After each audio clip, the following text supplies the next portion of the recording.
الراحمين يا أرحم الراحمين يا أرحم الراحمين يا أرحم الراحمين يا أرحم الراحمين فرج على المسلمين يا أرحم الراحمين فرج مسلمين مولاي صل وسلم دائما أبدا مولاي صل وسلم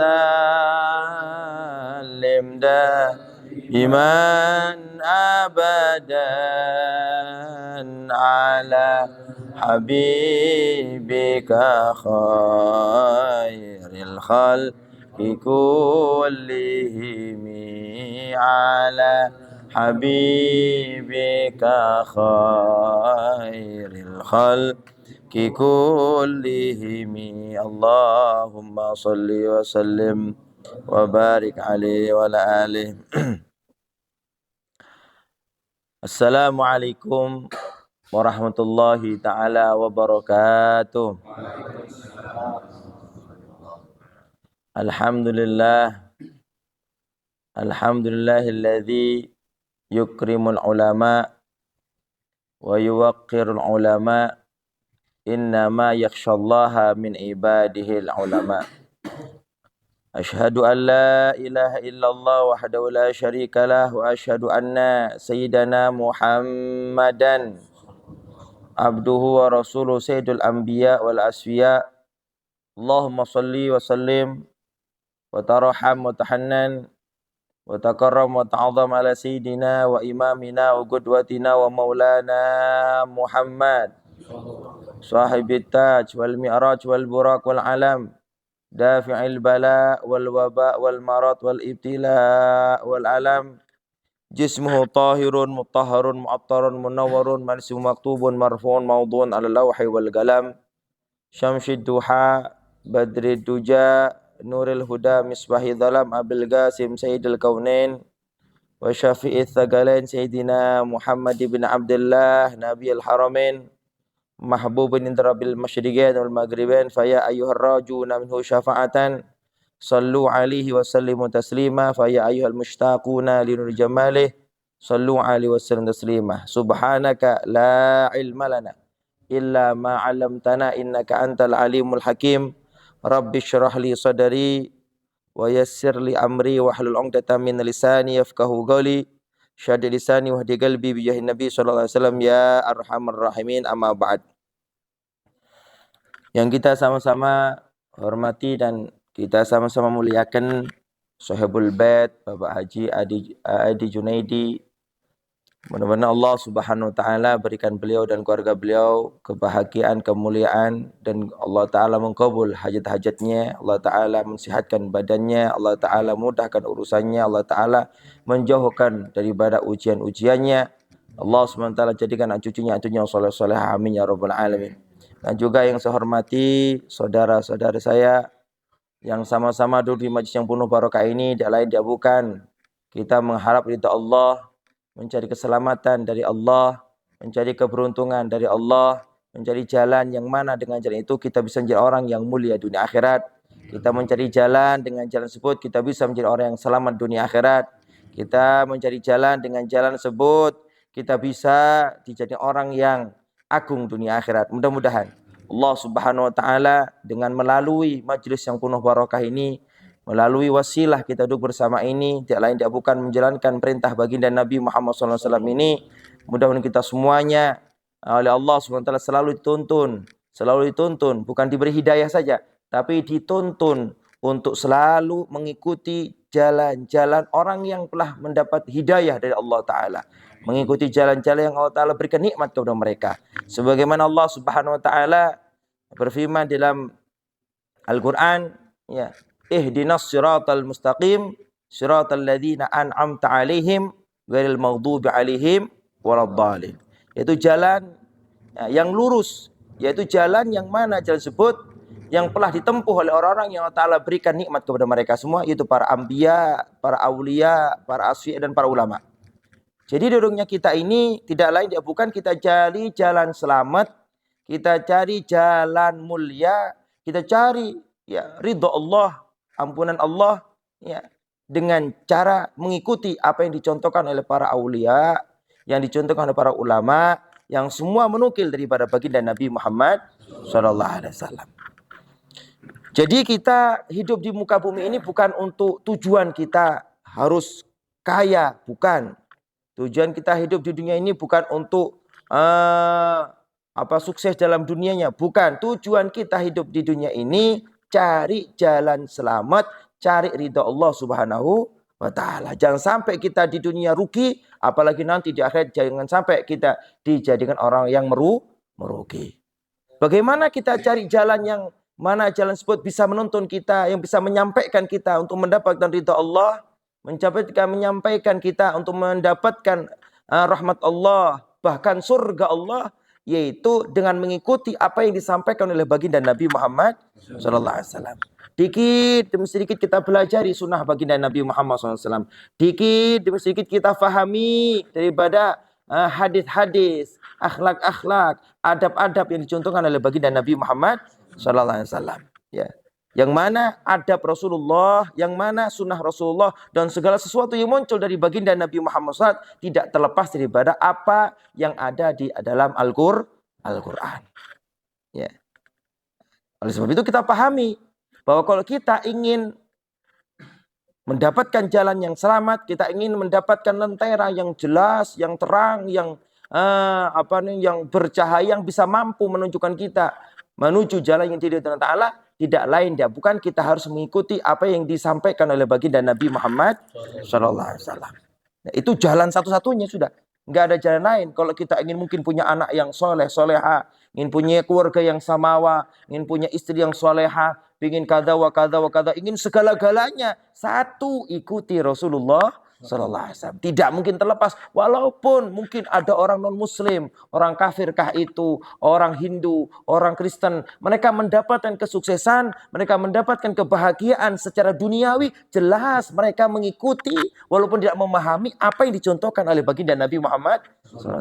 Tidaklah mungkin ada satu kebahagiaan, satu keselamatan, satu kemuliaan, bahkan kesuksesan tanpa meleset daripada apa yang dicontohkan oleh baginda Nabi Muhammad SAW. Jadi semua kebahagiaan, semua kesuksesan, semua kemuliaan dan segala-galanya ada di muka bumi ini, mungkin walaupun dia itu orang kafir sekalipun, dia mendapatkan kemuliaan secara duniawi, mereka mendapatkan kesuksesan secara duniawi, jelas mereka memahami satu titik daripada apa yang telah disampaikan oleh baginda Nabi Muhammad SAW. Jadi kita jangan jauh-jauh. Kalau kita ingin selalu mendapatkan riayah, perhatian dari Allah, mendapat ampunan dari Allah, mendapat segala, kita satu contoh apa yang disampaikan oleh baginda Nabi Muhammad SAW. Allah Ta'ala berfirman di dalam Al-Quran, Bismillahirrahmanirrahim, wal asri innal insana lafi khusrin illa.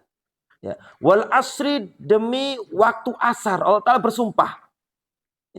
Jadi kalau ada di dalam Al-Quran itu kata-kata sumpah itu kalamul ingkari. Apa maknanya? Jangan sampai mengingkari apa yang disampaikan Allah Subhanahu wa Ta'ala, untuk mentauhidkan, untuk meyakinkan kita semuanya orang yang bodoh ini agar yakin apa yang dijanjikan oleh Allah Subhanahu wa Ta'ala. Walaupun secara keilmuan tidak boleh kita mengingkari apa yang ada di dalam Al-Quran. Tapi jelas banyak di antara kita masih mengingkari Al-Quran. Mereka banyak di luar sana tahu hukum sholat wajib tapi masih meninggalkan sholat. Tahu hukum berbakti sama orang tua wajib tapi masih banyak menentang orang tua. Tahu seorang istri wajib tunduk kepada suami, seorang istri wajib berbakti sama suami, tapi masih banyak di antara mereka menentang suaminya, menyakiti suaminya. Ya, ini menunjukkan bahwa mereka walaupun tahu hukum Allah, ya tahu jelas ya hukum Allah, tapi mereka masih jauh daripada mengamalkan apa yang dicontohkan oleh baginda Nabi Muhammad SAW yang dinukil dari Al-Quranul Karim. Begitu juga kita. Ya, kita faham Al-Quran mungkin mendengar dari seorang kiai, mendengar penjelasan dari seorang ustadz, mendengar penjelasan dari seorang habib dan seterusnya. Tapi mungkin kita juga sering kali menjauh daripada apa yang telah disampaikan oleh mereka dan yang kita pahami. Ya, makanya di majelis ini kita biar tahu mana jalan yang benar-benar yang bisa menyelamatkan kita, mana jalan-jalan yang benar-benar bisa membawa kita bahagia, selamat, mulia dunia akhirat, yaitu mengikuti apa yang dicontohkan oleh baginda Nabi Muhammad. Satu di sini. Allah Ta'ala bersumpah wal asri, demi waktu asar. Ya, innal insana lafi khusrin illa. Sungguhnya semua manusia tanpa terkecuali lafi khusrin, sungguh di dalam kerugian, di dalam kecelakaan, di dalam kepailitan, illa kecuali. Semua jadi, entah itu kiai, entah itu anak kiai atau jenderal, bahkan presiden sekalipun, lafi khusrin, semua dalam keadaan merugi, illa kecuali. Nah, kecuali ini harus kita ikutin. Ya, kecuali ini, walaupun nasabnya tinggi, walaupun mungkin keilmuannya tinggi, walaupun mungkin, tapi kalau nggak mengamalkan illa ini, ya kecuali yang diculikan Allah Ta'ala ini, tetap dia akan menjadi orang yang merugi. Inilah fadilah kita ngaji. Jadi kita tahu, ya, kalau tugas seorang kiai, tugas seorang ustadz, tugas seorang habib, tugas seorang alim, yaitu untuk menyampaikan apa yang disampaikan oleh baginda Nabi Muhammad. Adapun diamalkannya atau tidak, itu terserah Allah Subhanahu wa Ta'ala yang memberi hidayah. Gak ada seorang pun mampu untuk memberikan hidayah seorang. Walaupun kita marahin kayak apapun, kalau beliau belum dapat hidayah, gak mungkin bisa mengikuti kita. Bahkan Nabi Muhammad SAW tidak mungkin bisa memberi hidayah. Karena Allah Ta'ala berfirman, innaka lan tahdi man ahbabta, walakinnallaha yahdi may yasha. Sungguhnya engkau ya asfar Rasul, wahai Muhammad, tidak mungkin mampu untuk kamu memberikan hidayah kepada orang yang kamu cintai. Kalau Nabi Muhammad SAW mampu memberi hidayah, tidak ada Abu Jahal, tidak ada Abu Lahab, ya, tidak ada musuh-musuh yang menentang Nabi Muhammad. Ya, berhubung Nabi tidak berkuasa untuk memberikan hidayah, tugas Nabi ada tabligh, menyampaikan saja. Ya, setelah itu diserahkan kepada Allah Ta'ala, maka semua yang di bawah Nabi juga begitu. Tugasnya untuk menyampaikan. Mungkin anak kita sudah nasihatin kok masih tetap, ya mintakan kepada Allah Subhanahu wa Ta'ala. Salah satu dengan baca maulid, salah satu dengan manakib, agar mudah-mudahan keluarga kita dijadikan keluarga yang samawa, agar anak cucu kita semua jadi anak cucu yang soleh-soleha, dan seterusnya. Ya. Dan seterusnya. Jadi kata Allah Ta'ala mengatakan, ya, wal asri innal insana lafi khusrin illa. Ya, demi waktu asar sesungguhnya seluruh manusia tanpa terkecuali, bahkan anak Nabi sekalipun, ya, semuanya akan di dalam keadaan merugi, celaka.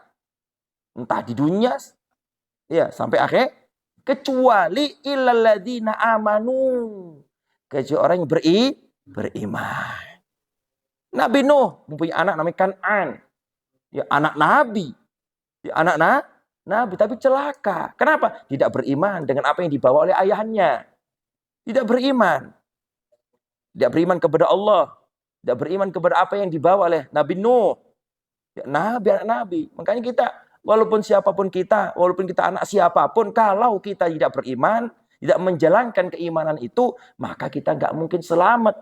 Yang ada celaka. Ya. Makna iman itu bukan saya beriman, bukan. Ya, al-imanu ya tasdikun al-gaulun bil lisan, ya, wa amalun bil arkan, wa tasdikun bil janan. Jadi iman bukan saya beriman bahwa nanti manusia semua mati. Saya beriman ada neraka, seiman ada surga. Bukan itu maksudnya. Iman yang hakiki yaitu apa kata ulama? Ya, qaulun bil lisan, ucapan dengan lisan. Saya beriman kepada Allah. Ya, serta disertai dengan amal, dengan anggota badan. Ya, kalau kita beriman kepada Allah, jelas kita harus mengikuti apa yang diperintahkan Allah Subhanahu wa taala, menjauhi apa yang dilarang oleh Allah Subhanahu wa taala. Itu iman sudah. Wa tasdikun bil janan, dan mempercayai ya dengan hati. Bukan saya percaya kok, saya percaya tapi nggak sholat. Saya percaya kok, saya percaya tapi masih menentang orang tua. Saya percaya kok, saya percaya tapi nggak puasa. Bukan percaya itu. Tapi kepercayaannya cuma sebatas KTP saja. Paham ini, paham ya? Ya, jadi apa iman itu? Yaitu ucapan dengan lisan, melakukan dengan anggota badan, dan kepercayaan dengan hati yang kuat.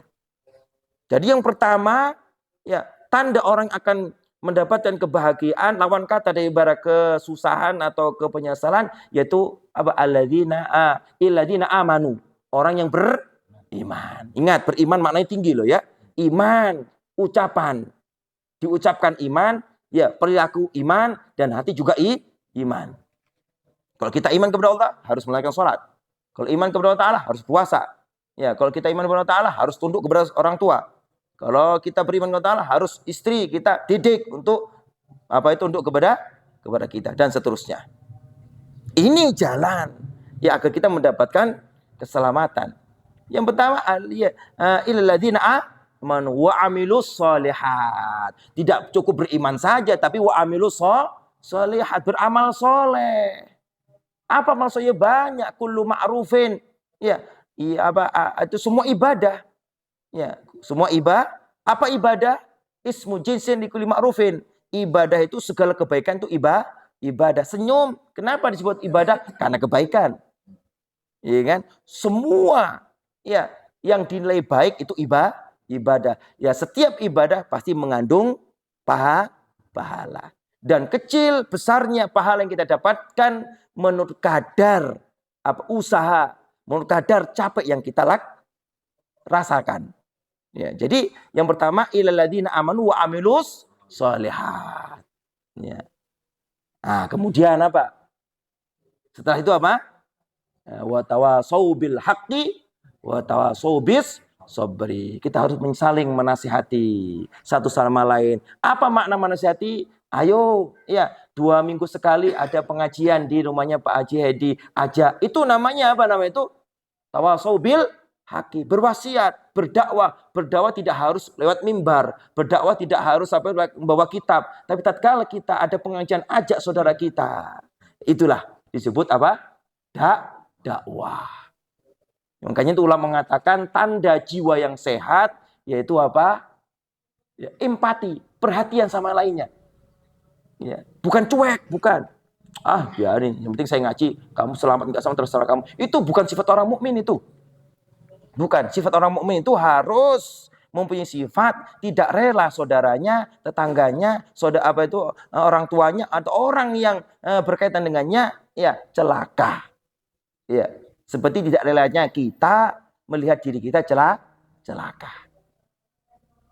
Wa tawasau bil haqqi wa tawasau bis. Nah, kenapa wa tawasau sabri? Karena tatkala kita dakwah, tatkala kita mengajak, mungkin muncul di situ ditentang, ditolak, harus sabar. Tugas kita apa tadi? Mengajak. Yang beri hidayah siapa? Allah. Pahala kita dapat. Tetap. Allah Ta'ala berfirman, kuntum khair ummatin ukhrijat linnas ta'muruna bil ma'ruf wa tanhauna 'anil. Engkaulah wahai umat Rasulullah sebaik-baiknya umat yang dikeluarkan. Untuk apa tugasnya? Ta'muruna bil ma'ruf wa tanhauna 'anil munkar. Apa ta'muruna bil ma'ruf? Memerintahkan kebaikan dan mencegah kemungkaran. Ini Pak Haji Aidis yang sekarang apa? Ya, sekarang ini mengamalkan 2. Al-amru bil ma'ruf wa nahyu 'anil munkar. Dengan kita hadir di sini, ya Pak Haji menyiapkan persiapan yang luar biasa ini untuk kita. Berarti beliau amrun bil ma'ruf, memerintahkan kebaikan. Untuk kita duduk bersama membaca tawasul, duduk bersama membaca zikir, duduk bersama mendengarkan nasihat. Ya, wa nahyun 'anil munkar. Beliau secara enggak langsung beliau nahyi, melarang di kemungkaran. Dengan kita duduk di sini enggak lihat HP. Dengan duduknya kita di sini mungkin enggak main gaple.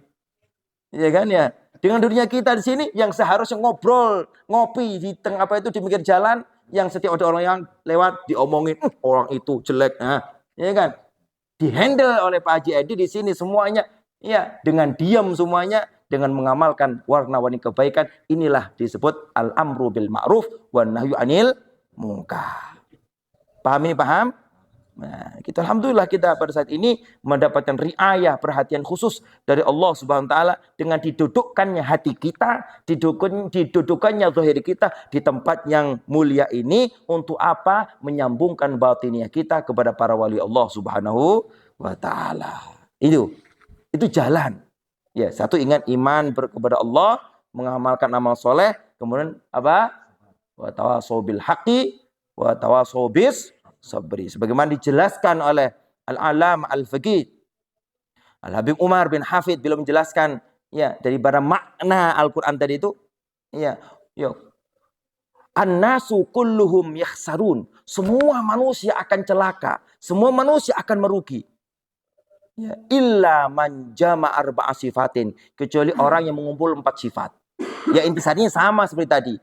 Ya, cuma saya menyampaikan satu makalah berhubung kemarin saya mendapatkan ilmu, saya sampaikan. Ya, saya kebiasaan saya begitu, biar ditambahkan oleh Allah Subhanahu wa taala. Ya, an-nasu kulluhum yakhsarun. Manusia semua akan merugi. Manusia semua akan celaka. Illa man jama'a arba'a sifatin, kecuali orang yang mengumpulkan 4 sifat. Siapapun dia. Illa man jama'a arba'a sifatin, kecuali orang yang mengumpulkan 4 sifat. Entah itu kiai, entah itu priai, semuanya kalau tidak mengumpulkan 4 sifat akan celaka dan merugi, kata beliau. Sama seperti penjelasan Al-Quran tadi. Yang pertama apa? Al-iman. Iman yang secara definisi yang tepat yang saya jelaskan di atas tadi. Kemudian al-amul soleh. Sekarang kita mengamalkan amal soleh. Masya Allah. Pak Haji Edi, Masya Allah, berdakwah. Ya. Jadi kata baginda Nabi Muhammad SAW mengatakan, ya, sesuatu yang paling menyenangkan hatiku untuk umatku di akhir zaman 2 perkara. Perhatikan ini. Ya, kalau nggak mampu dua-duanya, 1 kita amalkan. Perhatikan. Ya, kapan kita bisa membanggakan hati Nabi? Usahakan ini. Ya, sesuatu yang paling menyenangkan hatiku yang muncul dari umatku di akhir zaman 2 perkara. Yang pertama, seseorang dengan hartanya suka memberi makan orang yang membutuhkan. Ini pertama. Ini jelas tugas orang yang punya uang. Yang kedua, orang yang getol ngasih makan ruhaniyahnya umat baginda Nabi Muhammad. Dengan apa? Dengan ilmu. Dengan apa? Dengan hidayah. Dengan apa? Dengan nasihat-nasihat. 2 perkara ini. Jangan sampai kita terlepas dari 2 perkara ini. Kalau kita mampu 1, kerjakan. Kalau mampu dua-duanya, kerjakan dua-duanya. Untuk apa? Menyenangkan hati baginda Nabi Muhammad sallallahu alaihi wasallam. Membuat bangga hati baginda Nabi Muhammad sallallahu alaihi wasallam. Bahkan Syekh Abdul Qadir Al-Jilani telah berkata, ya, fatashtu kullal khair falam ajid, ya, mithla amit ta'am. Aku mencari-cari kebaikan-kebaikan, ya, mencari kebaikan-kebaikan, aku tidak dapatkan melebihi daripada ngasih makan orang. Nah, gitu. Tidak harus ngasih bekakak, tidak. Bahkan Nabi Muhammad SAW tidak membatasi. Apa kata Rasulullah SAW? Afdhul amali sakyul ma'i, katanya Rasulullah SAW. Paling afdhul amal itu apa? Memberi air minum. Iya kan? Tidak tidak muluk-muluk. Nabi SAW itu mengerti kemampuan seorang hambanya. Mampu dengan makanan silahkan, mampu dengan permen silahkan. Yang penting di hati kita ini ada jiwa suka membagi hartanya. Ya, wa mimma razaqnahum yunfikun. Daripada sebagian apa yang kami berikan kepadanya, dia selalu membagi. Toh, tatkala kita membagi makanan, tatkala kita membagi uang, tatkala kita membagi rizki yang telah berikan kepada kita, gak mungkin berkurang, pasti akan selalu bertambah. Ya. Ini janji dari Allah dan janji dari baginda Nabi Muhammad. Jangan takut. Memang kata ulama orang yang bersedekah seperti orang yang berperang, ya, di jalan Allah Subhanahu wa taala. Tidaklah orang yang berani bersedekah kecuali orang yang pemberani. Nah, gitu. Jadi kata Al-Habib Al-Allamah Al-Habib Umar bin Hafid beliau mengatakan apa? An-nasu kulluhum yakhsarun. Manusia semua akan celaka, manusia akan merugi. Illa man jama'a arba'a sifatin, kecuali orang yang mengumpul 4 sifat. Yang pertama siapa? Pertama apa sifat itu? Iman. Kedua apa? Al-amus soleh. Apa amal soleh? Semua kebaikan yang kita mampu. Mungkin ada teman kita jalan, kita naik motor, ayo naik, kebaikan itu. Mungkin ada teman kita lewat, assalamualaikum dengan muka senyum, kebaikan itu. Apapun itu. Ya, semampu mungkin kita amalkan. Toh para aulia, Syekh Abdul Jalani, Al-Imam Junaid Al-Baghdadi, Al-Imam Al-Qastalani, Al-Imam Ghazali, beliau luar biasa ibadahnya, luar biasa ilmunya. Ternyata diampuni dosa-dosanya, diangkat derajat bukan dengan sholatnya, bukan dengan ilmunya, bukan dengan karangannya. Ternyata remeh Imam Ghazali diangkat derajatnya oleh Allah Subhanahu wa taala dan ditempatkan yang tinggi kan sebab apa? Ya, membiarkan lalat tatkala hinggap di tempat midat, di tempat tintanya, dikasih sayang, biarin dia minum. Dengan kasih sayang itu Allah ampuni dosa-dosanya. Bukan dengan ilmunya yang luar biasa, bukan ibadah yang luar biasa. Kita kejar segala kebaikan, mungkin dengan satu kebaikan itu kita mendapatkan magom yang tinggi di hadapan Allah Subhanahu wa taala. Jangan remehkan. Ya, al-amul saleh. Apalagi yang kedua, at-tawasu bil haqqi wa tawasu bil haqqi. Kita harus jangan cuek aja semua untuk baca maulid, untuk baca manaqib, untuk hadir majelis seperti ini. Alhamdulillah bertambah tidak ada, bukan cuma satu, mengharap ridho dari Allah Subhanahu wa taala. Mudah-mudahan kita semua yang hadir di sini mendapat hidayah dari Allah, diberikan keistiqomahan untuk selalu tunduk hatinya kepada Allah, tunduk wajahnya kepada Allah, dan mudah-mudahan doa kita digubur oleh Allah Subhanahu wa taala. Keluarga kita jadi keluarga sakinah mawaddah rahmah, anak cucu kita jadikan anak cucu yang soleh-soleha, anak cucu kita jadikan anak cucu yang soleh-soleha, bi sayyidil bariyah wa bi haqqi sahibi syafa'ah nabiyina Muhammad sallallahu alaihi wasallam wa bi haqqi Syekh Abdul Qadir Al-Jilani dzi syafa'ah wal karamah. Syaulillahi lana wal humul Fatihah. A'udzu billahi minasyaitonir rajim. Bismillahirrahmanirrahim. Alhamdulillahi rabbil alamin arrahmanir rahim maliki yaumiddin. Iyyaka na'budu wa iyyaka nasta'in ihdinas siratal mustaqim siratal ladzina an'amta 'alaihim ghairil maghdubi 'alaihim waladdallin. Amin.